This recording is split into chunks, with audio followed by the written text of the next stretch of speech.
Uish, tempat apa mendung? Wah, meriah. Weh, Kak. Oi, oi, bobo ni. Tak, aku main tengok tempat ni awak meriah ah. Lah, tak tahu kau yang kau buat kat semalam apa dia? Sini lah orang kata nak buat event. Sebenarnya event Mega Food Festival kat sini lah.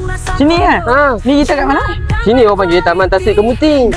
Oh, Taman Tasik Kemuting. Yang best lah kat sini ada macam-macam vendor yang menarik ni. Tak makan ni. Tak makan ni. Tak makan ni. Jom kita rondol. Jom, bawa. Jom. Kopi ais mamu ikat tepi, sedapnya pekat berbuih lebih kau. 100 lebih mendapat cawangan. Jangan tunggu, ingat oren putih, ingat kopi mamu. Kopi mamu.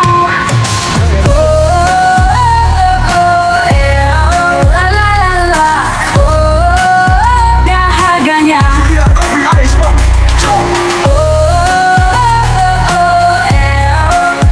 Berbagai pilihan mengikut cita rasa. Peluang join outlet, jom jadi sebagian dari kami. Nah, kan. Kita dah jalan puas lah kat kawasan ni. Yang ni lah booth kita, Kopi Ais Mamu. Ni bawah kita. Ni booth kita. Untuk orang Taipei lah, selama kami tapak kat sini selama 5 hari, 1 hari sampai 5 hari bulan. So, yang paling best kita bawa apa kat sini?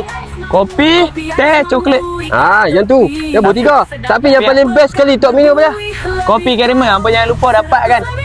Sebentar masih ada lagi kan kat kawasan ni. Untuk orang Taipei, sabu sampai habisan. Jom. Kopi mamu.